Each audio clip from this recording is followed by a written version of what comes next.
విజయనగరం జిల్లా గజపతి నగరం నియోజకవర్గం నుంచి మొట్టమొదటిసారిగా టీడీపీ ఎమ్మెల్యేగా గెలుపొందిన కొండపల్లి శ్రీనివాస్ చంద్రబాబు కేబినెట్లోనూ చోటు దక్కించుకున్నారు.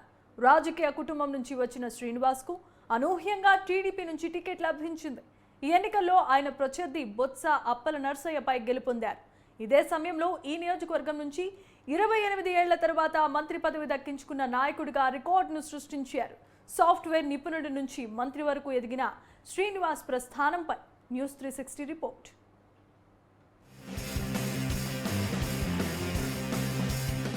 కొండపల్లి శ్రీనివాస్ స్వగ్రామం గంట్యాడ.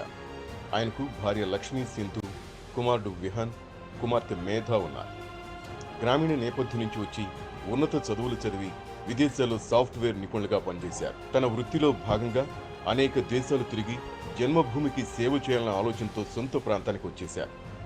జిల్లాలో రోటరీ క్లబ్ కార్యదర్శిగా బాధ్యతలు నిర్వహించిన ఆయన అనేక రక్తదాన శిబిరాలు ఏర్పాటు చేశారు. గజపతి నగరం నియోజకవర్గంలో ఆర్ఓ ప్లాంట్కు నిధులు సమకూర్చడంతో పాటు జిల్లాలోని గ్రామీణ ప్రాంతాల్లో ఆధ్యాత్మిక, క్రీడా, సాంస్కృతిక, సేవా కార్యక్రమాలకు ఆర్థిక సహాయం అందజేస్తూ గ్రామాల వికాసానికి కృషి చేస్తూ వచ్చారు. శ్రీనివాస్ ప్రాథమిక విద్యాభ్యాసం విజయనగరం, అరకు ప్రాంతాల్లోని సెయింట్ జోసెఫ్ స్కూల్లో సాగింది. ఇంటర్ విశాఖలోని విజ్ఞానంలో చదివారు. జిఎంఆర్ ఇంజనీరింగ్ కళాశాల బీటెక్ కంప్యూటర్ పూర్తి చేశారు.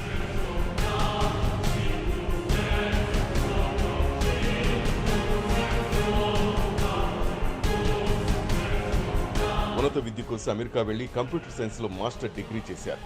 అనంతరం అమెరికాలోని ఒరాకిల్ సంస్థలో ఈఆర్పి సొల్యూషన్స్ విభాగంలో సుదీర్ఘకాలం సాఫ్ట్వేర్ నిపుణుడిగా బాధ్యతలు నిర్వహించారు. 5 ఏళ్ల క్రితం తిరిగి స్వదేశానికి వచ్చారు.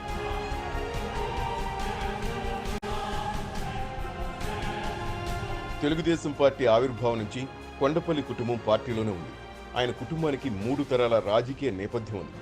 శ్రీనివాస్ 3వ తరం వారసుడిగా ఉన్నారు. మొదటిసారిగా ఎమ్మెల్యేగా పోటీ చేయడమే కాకుండా విజేతగా నిలిచారు. అంతలోనే మంత్రి పదవిని కూడా పొందారు.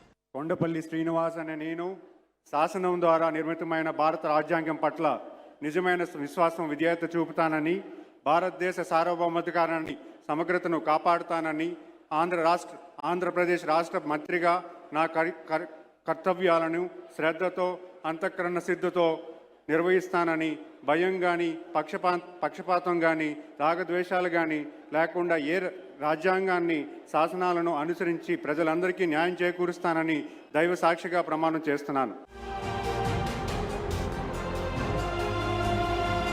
శ్రీనివాస్ తాతయ్య కొండపల్లి పైడితల్లి నాయుడు ఉమ్మడి జిల్లాలో బొబ్బిలి పార్లమెంటు సభ్యుడిగా 11, 12, 14వ లోక్సభకు ప్రాతినిధ్యం వహించారు. అలాగే జిల్లా పరిషత్ చైర్మన్గా, తెలుగుదేశం పార్టీ జిల్లా అధ్యక్షుడిగా సేవలందించారు. శ్రీనివాస్ తండ్రి కొండలరావు గంట్యాడ మండల ఎంపీపీగా పనిచేశారు. తల్లి తరపున తాతయ్య అప్పికొండ సత్యనాయుడు 1962-82 మధ్యకాలంలో సాలూరు సమితి అధ్యక్షులుగా సేవలందించారు. బాబాయ్ కొండపల్లి అప్పలనాయుడు గజపతి నగరం నియోజకవర్గ ఎమ్మెల్యేగా 2014 నుంచి 19 వరకు పనిచేశారు.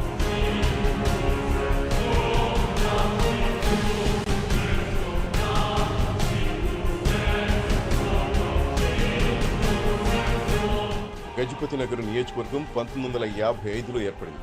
తెలుగుదేశం పార్టీ ఆవిర్భావం తర్వాత 1983లో జరిగిన ఎన్నికల్లో జంపన సత్యనారాయణరాజు ఎమ్మెల్యే అయ్యారు. ఆయన మరణానంతరం కొండపల్లి ఎంపీపీగా ఉన్న పడాల అరుణకు అవకాశం రావడంతో 1989, 94, 2004లో ఎమ్మెల్యేగా గెలుపొందిన ఆమెకు 1996లో రాష్ట్ర శిశు సంక్షేమ, సాంస్కృతిక వ్యవహారాల శాఖ మంత్రి పదవి వరించింది. 2009, 2019లో 2 పర్యాయాలు బొత్స అప్పల నర్సయ్య, 2014లో కొండపల్లి అప్పలనాయుడు ఎమ్మెల్యే అయ్యారు. వీరిలో ఏ ఒక్కరికి మంత్రి పదవి రాలేదు. ఈ ఎన్నికల్లో గెలిచిన కొండపల్లి శ్రీనివాస్ మంత్రి అయ్యారు. అంటే నియోజకవర్గంలో 28 ఏళ్ల తర్వాత ఎమ్మెల్యేకు మంత్రి పదవి దక్కినట్లయింది.